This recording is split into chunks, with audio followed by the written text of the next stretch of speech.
Today we're going to learn how to make a shadowgram. A shadowgram is when we put a piece of light sensitive material underneath the easel where the cleats are.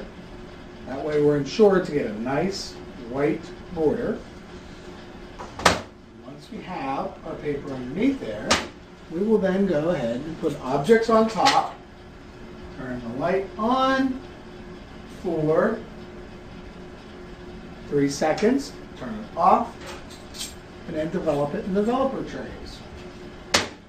That's a quick overview. Now let's go through a little more detail.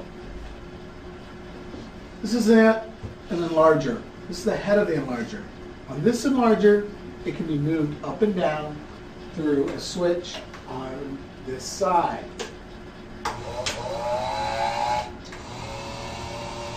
Different enlargers have hand cranks.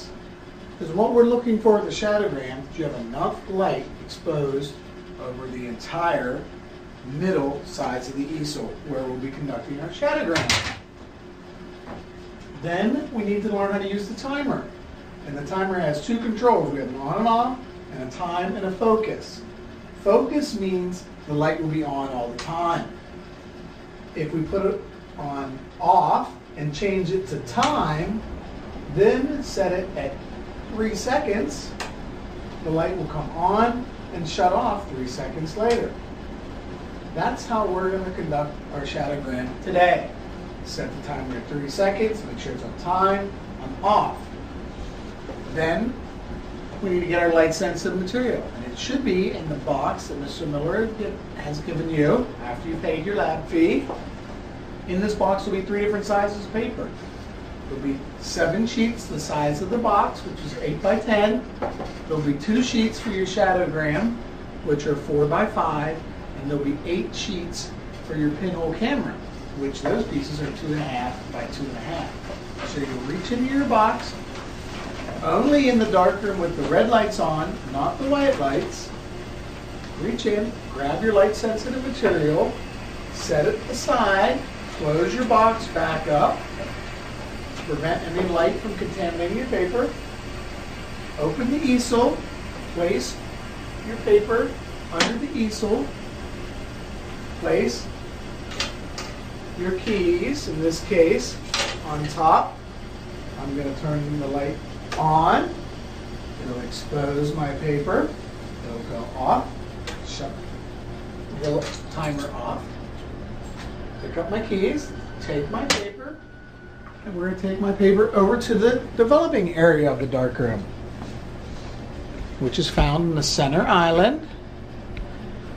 You will find numerous trays.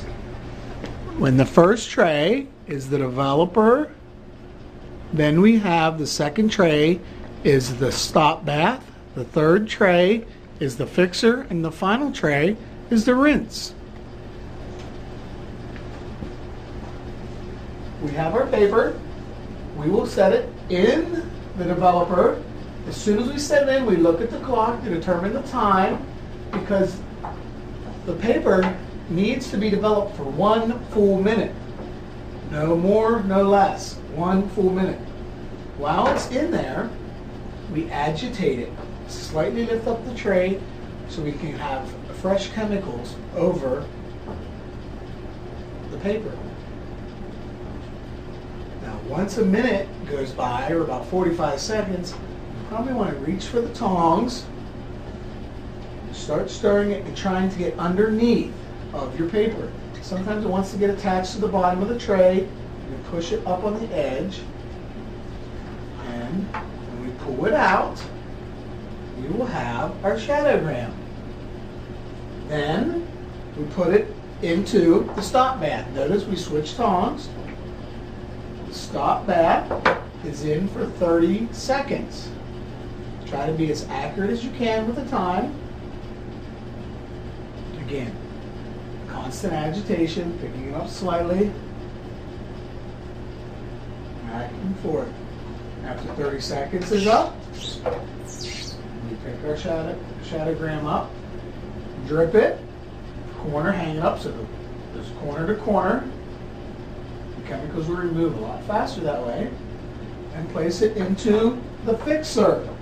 The fixer's job is to harden the image. And what that'll do is make sure our print stops developing. Okay. This will make sure your print doesn't turn black, or also make sure it doesn't turn purple and aged. If you don't fix it for the entire 2 minutes, it has a good chance of fading and turning purple. Again, 2 minutes. If you're going to err on the side of caution here, go longer. Do not go shorter. Remember, the developing tray is 1 full minute. The stop bath is 30 seconds. The fixer is 2 minutes. All of them are with constant agitation. The last tray is our rinse. And while my Shadowgram is in the fixer, I'm going to turn on the water. And it's good to turn it on about a quarter of a turn or an eighth of a turn, both hot and cold. We want our light-sensitive material to be at room temperature as much as we can. You don't want it too hot, too cold. Once the 2 minutes is up, we pick up our Shadowgram out of this fixer, again, corner to corner, put it in the rinse.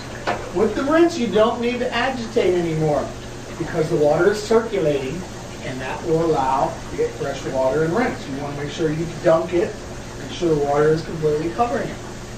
This is at least 4 minutes. At least 4. If it's in there 5 minutes, that is not a problem, but give it at least 4 minutes. This will take off all the chemicals off of our light-sensitive material. It would be like, if you took it out of here now, it would be like taking your clothes out of the washing machine when they're still in the washing mode. You have all that soap scum on the jeans. This allows us to rinse fully.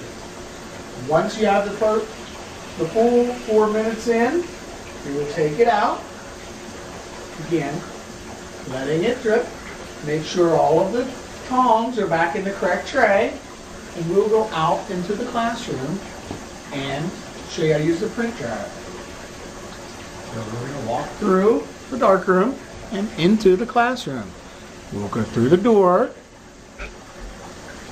which this darkroom will look a little bit differently when we have just the safe lights on. I have some lights that are assisting me into the door,